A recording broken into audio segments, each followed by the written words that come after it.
High court judge గారు గవర్నమెంట్కి ఒక సవాల్ చేసినారు.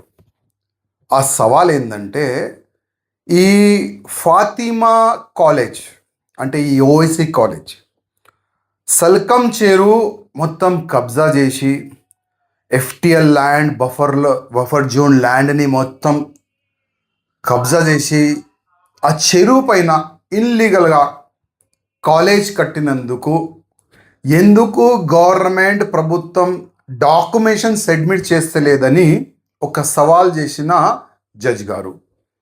దురదృష్టం ఏంటంటే, ఇవాళ మూసీ రివర్ డెవలప్మెంట్ పేరు పైన ఎంతోమంది పేద ప్రజలు ఇల్లులు పలగొట్టేసినారు. రోడ్డు పాలు చేసిన ఈ కాంగ్రెస్ గవర్నమెంట్, రేవంత్ రెడ్డి గవర్నమెంట్. కానీ ఓవైసీ వరకు వస్తే దాచుకుంటున్నారు, డాక్యుమెంటేషన్ దాస్తున్నారు, రిపోర్ట్ సబ్మిట్ చేస్తలేదు. ఎందుకు అని తెలంగాణ ప్రజలు సవాల్ చేస్తున్న రేవంత్ రెడ్డి గారికి. ఎందుకు ఇవాళ జడ్జి గారు అడుగుతున్నారు, ఎంతో పేద ప్రజలు ఎఫ్టిఎల్ ల్యాండ్ పైన కానీ ఈ బఫర్ జోన్ ల్యాండ్లో కానీ ఇల్లులు కట్టిన దానికి మీరు తొలగిస్తున్నారు, మొత్తం డిమాలిష్ చేసినారు.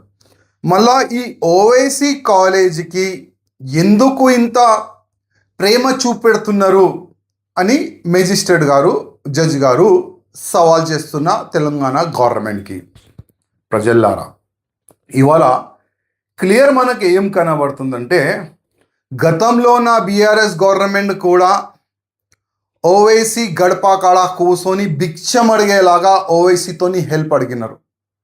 ఇప్పుడున్న కాంగ్రెస్ గవర్నమెంట్ కూడా మన ముఖ్యమంత్రి గారు అవుట్ రైట్ ఓవైసీకి కానీ, ఓవైసీ బ్రదర్స్కి కానీ, ఓవైసీ ఎమ్మెల్యేస్కి కానీ మీరు ల్యాండ్ కబ్జా చేయండి, మీరు ప్రజలపైన దౌర్జన్యం చేయండి, మీరు వసూలు చేయండి, మాది ఫుల్ సపోర్ట్ ఉంటుంది. ఆ విధంగా అయితే ఇప్పుడు కనబడుతుంది. రేవంత్ రెడ్డి గారు ఒక్క మాట యాద పెట్టుకోండి, ప్రజలతోని ఎవరైనా పెట్టుకుంటే సర్వనాశనమే. ఇవాళ తమరు కూడా ప్రజలకి రోడ్డు పాలు చేసినారు.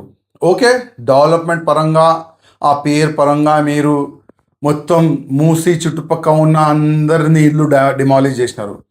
కానీ మీకు కరెక్ట్ పేరు ఎప్పుడు వస్తుంది అంటే ఓవైసీ కాలేజ్ డిమాలిష్ చేసిన తర్వాత ప్రజల్లో ఒక మంచి మెసేజ్ ఏ విధంగా అవుతుందంటే, కరెక్ట్ అయిన డెవలప్మెంట్ చేసే ముఖ్యమంత్రి రేవంత్ రెడ్డి అని ప్రజల్లో ఒక మంచి మెసేజ్ పోతుంది. ఎందుకంటే ఈ డిమాలిష్ చేసిన పేద ప్రజలు కూడా ఇవాళ చూస్తున్నారు, రేవంత్ రెడ్డి ఈ ఓవైసీ కాలేజ్ పలగొడతాడా లేడా, ఒకవేళ పలగొడితే ఏం మెసేజ్ పోతుంది అని కూడా తెలంగాణ ప్రజలు మీ వైపు చూస్తున్నారు.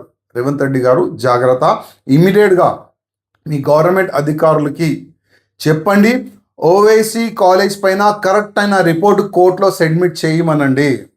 ఓవైసీ కాలేజ్ టోటల్గా బఫర్ జోన్లో కట్టిన కాలేజ్, ఎఫ్టిఎల్ ల్యాండ్లో కట్టిన కాలేజ్, సర్కం చెరువులో కట్టిన కాలేజ్ అని ఆ రిపోర్ట్ సబ్మిట్ చేసి ఆ కాలేజీని డిమాలిష్ చేయమని మీరు మీ గవర్నమెంట్కి ఆదేశం ఇవ్వండి. ఆ విధంగానే డాక్యుమెంటేషన్ కోర్టులో సబ్మిట్ చేయడానికి మీరు ఆదేశం ఇవ్వాలని మేము కూడా కోరుతున్నాము.